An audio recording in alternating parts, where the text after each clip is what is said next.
গেল ৬ নভেম্বর হত্যার হুমকি দেয়ায় লিমন মিয়ার বিরুদ্ধে থানায় সাধারণ ডায়েরি করেন রাজশাহী মহানগর দায়রা জজ আদালতের বিচারক মোহাম্মদ আব্দুর রহমানের স্ত্রী তাসমিন নাহার। তার এক সপ্তাহ পরেই বিচারকের বাসায় ঢুকে ছুরিকাঘাতে হত্যা করা হয় তার ছেলেকে।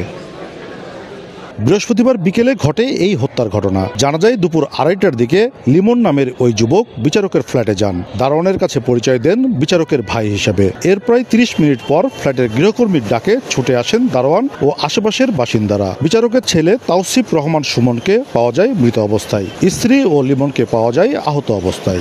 জজ সাহেবের আপনার কে হয়? তো ভাই লাগে। তাহলে খাতাটা এন্ট্রি করেন, আপনাকে এতদিন দেখলাম না, খাতাটা এন্ট্রি করেন। এই খাতাটা এন্ট্রি করেছে। কাজের মহিলাটা এসে আমাকে বলিছে যে ভাই উপরে যে লোকটা গেছে ওই লোকটা মারামারি করছে। তখন আমার এখানে কেউ নেই, না পারাতে আমি ওই যে গেটে তালা মারে বাইরে টানায় গেছি। তারপরে ওই যে হাসপাতাল সব লোকজন লাগে নিয়ে গেল।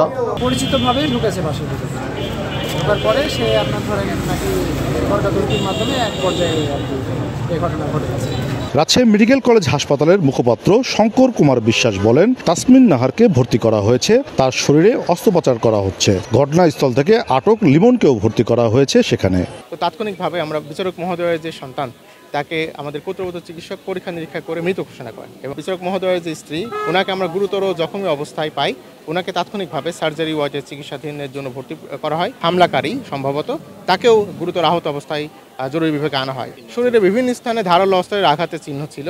তো মৃত্যুর প্রকৃত কারণ আসলে জানার জন্য আমাদের কাহিনী প্রক্রিয়া অনুসরণ করতে হবে এবং ময়নাতদন্ত পর্যন্ত অপেক্ষা করতে হবে। জিডি থেকে জানা যায়, কোয়ান্টাম ফাউন্ডেশনের সদস্য হিসেবে গাইবান্ধার লিমন মিয়ার সঙ্গে পরিচয় তাসমিন নাহারের। এরপরই নানা অজুহাতে তাসমিনের কাছে আর্থিক সুবিধা নিতেন লিমন। এক পর্যায়ে সাহায্য দিতে অস্বীকৃতি জানানোয় দেয়া হয় হুমকি। বিকেল ৫টার দিকে ঘটনাস্থল পরিদর্শনে যান রাজশাহী মহানগর পুলিশের কমিশনার মোহাম্মদ আবু সুফিয়ান। পরে রাজশাহী মেডিকেল কলেজ হাসপাতালে এসে তিনি সাংবাদিকদের বলেন, হামলাকারী ব্যক্তির পকেটে একটি ড্রাইভিং লাইসেন্স পাওয়া গেছে। ধারণা করা হচ্ছে তিনি চালক, তার সঙ্গে পূর্ব বিরোধ থাকতে পারে। তার সাথে কিছু হয়তো আর্থিক লেনদেন থাকতে পারে। একটা জিডির আমরা পাইছি, কপি পাইছি।